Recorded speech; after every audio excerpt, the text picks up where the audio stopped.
back to what you said about growing up in Memphis and everything, and obviously you can tell all that influence that you grew up around is in your music, like totally. Like, I mean, you guys can write a hook, and as somebody who makes production elements for the radio station, I mean, your stuff is built for that. I mean, click, click, boom, ladies and gentlemen, just like, if I have to like have the voice guy come on, and then I need like something to punch you in the face through the speakers, it's Saliva. Thank you so every much, single man. time. Now, So do you do most of the writing for that, or is it a group effort? Or?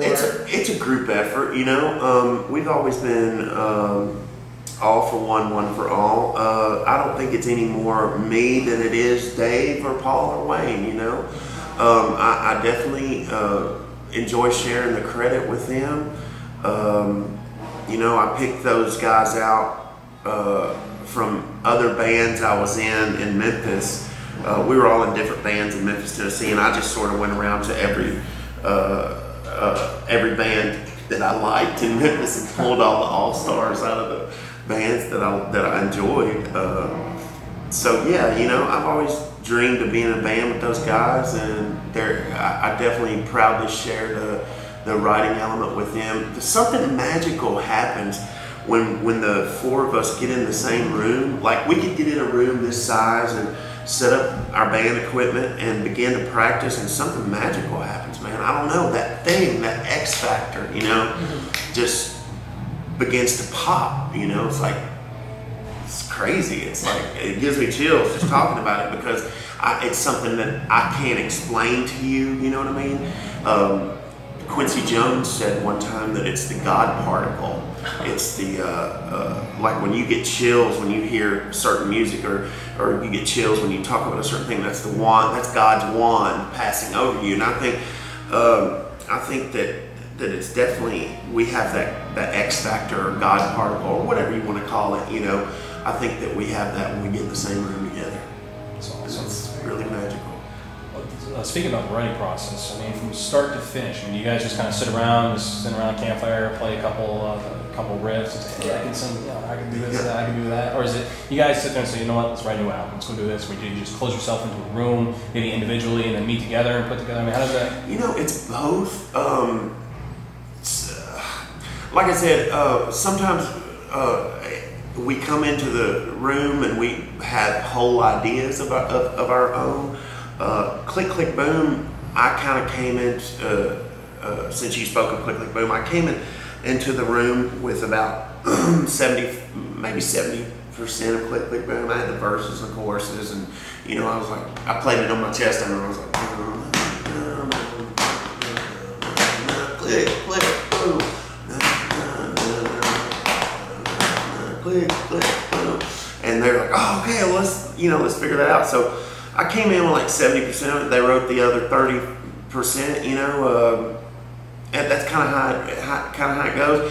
And then sometimes we come up with the whole idea, like Superstar. I'll come in and simply have the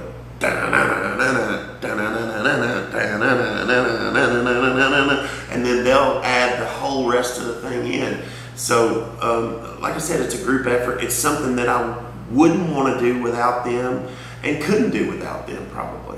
The new album, which name is escaping me right now. Under Your Skin. Under Your Skin. That came out May 22nd. How's that been going? April 22nd. Sorry. That was in April. It's doing good. So it just came out. Badass is doing really well. It's climbing the charts, and you know, people are really jamming to it live and getting into the live show, and they actually recognize the new stuff. It's always nice when you put out a new album and they actually recognize the songs when you play them, you know, as opposed to putting out a new album and they're like, they kind of just stand there and listen. It's nice when they recognize the songs and actually jam to them. So it's been really well received, and we've been, like I said, very lucky. It's all 3D too. You guys are on that soundtrack. Yeah. Yeah, Saw series is awesome. Yeah, that was the first bite we got on the publishing end of that song. It was pretty cool. You have any good stories from the studio during recording this album? God, just being around those three idiots.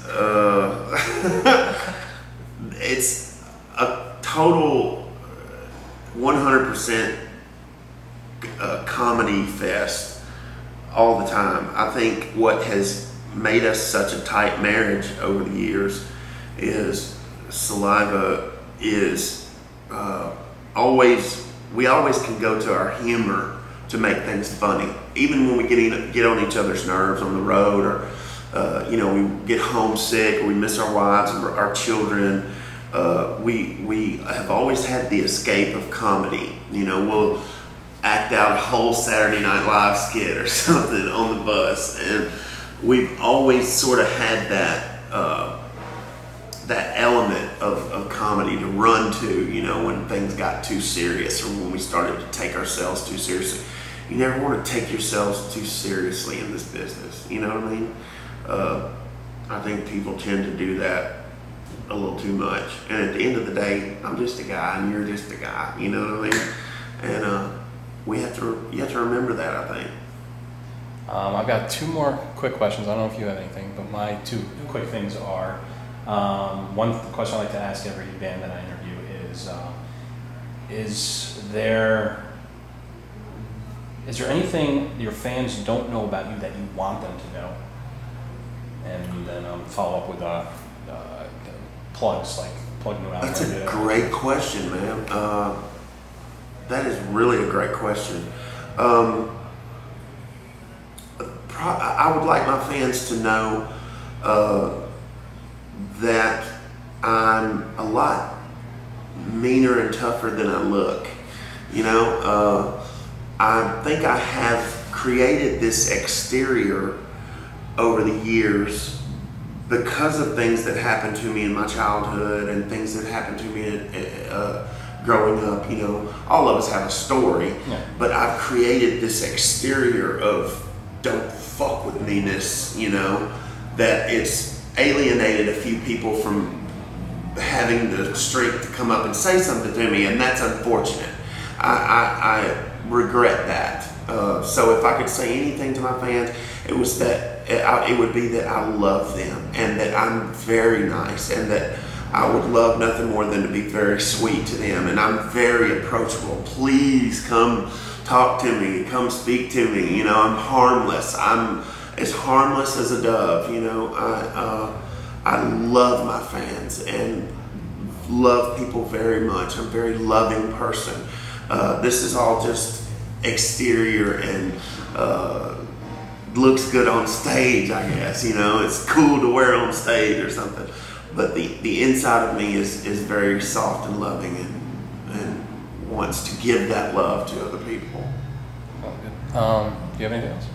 I just wanted to say that new single "Badass" is doing really well. We're playing it on the air, using it in the concert promo for you guys and everything like that. Nice. And a lot of good response for it. So it's cool. It's very cool. I like seeing some of my favorite bands have success, especially where I work. You know what I mean? Hell yeah, man! Thank you so much for you guys promoting it and stuff.